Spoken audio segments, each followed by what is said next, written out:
Thank you. Thanks for inviting me to come along. So I'm also going to talk at 100 miles an hour to fit into the 15 minutes. So yes, here we go. So I wanted to talk about the supply chain. Often it is something that people generally don't talk about because it's difficult.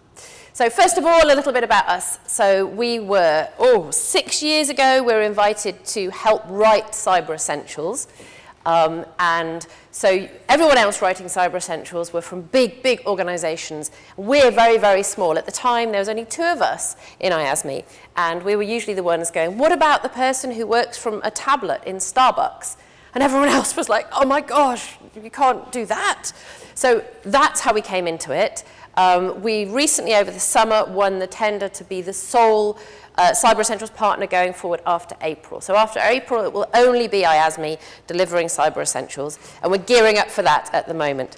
We also have our own standard, which is the IASME Governance Standard, which predated Cyber Essentials, and this was developed as an alternative to ISO 27000 for small companies.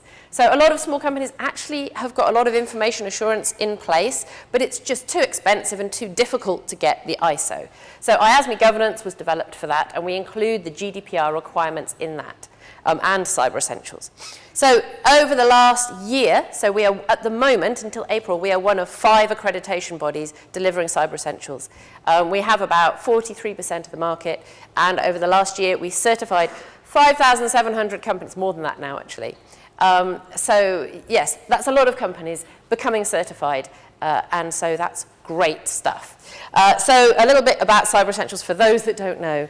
So it was written by the government. It consists of just 5 technical controls, and these controls have been shown from the experience of GCHQ and other people and reviewed to be the controls that if you have in place, they protect you against the most common internet threats. So this, if someone is targeting you, this isn't going to really protect you. But often if someone is targeting you, they start with the basics, and these are them. So what we're trying to do is to try and get all organizations to at least have these 5 basic controls. A lot of the big organizations say, oh, this is so basic, it's just not worth it.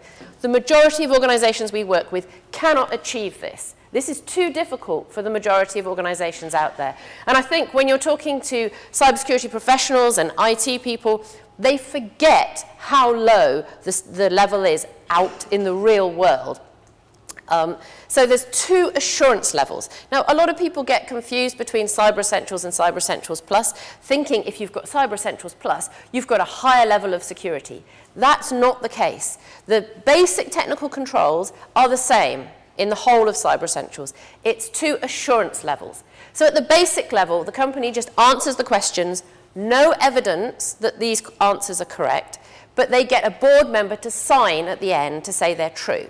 And that actually is proving to be very powerful. Often it's the first time the board has been asked to say something about cybersecurity. So they just sign to say the answers are true, and they get basic level cyber essentials. It's only £300. That's the reason for having a very low assurance. And a lot of people, you know, they can't get to that stage. So it's more about education and support at that level.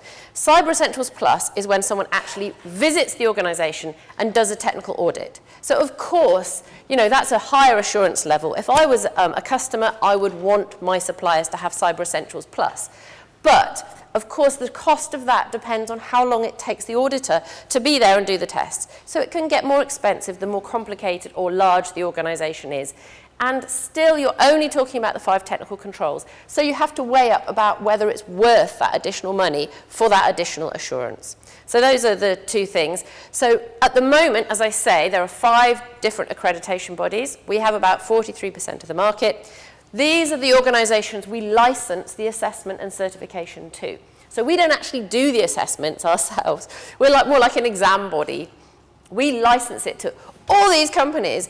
And the main thing I want you to take from this is they cover the UK pretty well already. So this is 175 companies that we license to. From April, there will be 250 and growing fast. Because, of course, the certification bodies from the other organisations that will stop doing the Cyber Essentials in April, most of them will be coming over to us, about 83%. So we have got a good spread across the UK. This is not just major cities, it's not just London. These are mainly small and micro cybersecurity companies providing support to local organisations. This is all about providing support in the community. And we are very linked into the police resilience centres, which were mentioned earlier. So the police resilience centres will be using our local experts to provide the support to the small companies. As you can see, the size of the company that gets certified to Cyber Essentials, this is absolutely what we want. So the yellow section there is small, and the grey one is micro company. So we have thousands and thousands of micro companies that have been through Cyber Essentials. It's £300, which is quite a lot to some companies, but it's not massive. And they go through the Cyber Essentials, and at least they've read the questions, at least they've had a go at answering them. That's actually a big achievement for a lot of organisations out there. And this includes charities. This includes organisations like child contact centres, which run on charities, but have really, really sensitive data. So it's very important. The main reason for failure, you can't get Cyber Essentials if you're using unsupported software. Windows 7, of course, at the moment, bit of a big problem. But yeah, we're hoping that people upgrade their software. Another major thing about Cyber Essentials is for the IASME ones, which will be all of them after April, if you're an organisation based in the UK that has a turnover of less than 20 million, you get automatic cyber insurance as soon as you get Cyber Essentials, even at the basic level. So it's an insurance of up to 25,000, and the main point of that is it's technical and legal incident response. So all small organisations that get Cyber Essentials, unless they opt out, will have incident response. So, and there's no extra forms, no extra money. So obviously I'm meant to be talking about the supply chain, and I was already on an orange. Supply chain is the elephant in the room for many large organisations. You know, large organisations, they buy really expensive firewalls, and they have really cool people watching their networks all the time. But what about the supply chain? All those many, many thousand tiny organisations that have probably no security and have a trusted link to that large organisation. It's a nightmare. Somebody was telling me the other day it keeps him awake at night, the idea of the supply chain security. Now, we know even organisations in significant supply chains have no security controls, some of them, because no one's ever asked them. And it's like a builder, his shelves fall off the wall at home because he's too busy fixing other people's shelves. Do not assume that your suppliers have any security unless you ask them for it. So all we're saying is just ask your suppliers, please have Cyber Essentials. You don't even need to judge them on it, just have it as a tick box, because that is the only reason people put in security controls, and the only reason that they get Cyber Essentials is because their customer has asked for it. So it's only £300 for your customers, for your suppliers, and it massively improves the security on your supply chain. We know it's difficult for large organisations to manage large numbers of suppliers. So we are about to launch a supply chain platform where you can upload contact details of all your suppliers.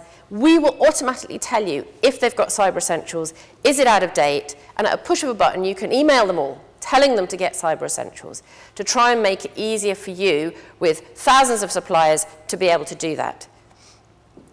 So I'm just going to summarise now. So as I've just said, with your supply chains, with your suppliers, please don't assume that they have any kind of controls in place at all. Even if they should know better, they might not. So please ask them to have Cyber Essentials. If they have Cyber Essentials, you know they also have insurance. So if somebody in your supply chain has an issue, if many people in your supply chain have an issue, at least they will have technical and legal incident response. And hopefully that will make your supply chain more resilient and you more resilient.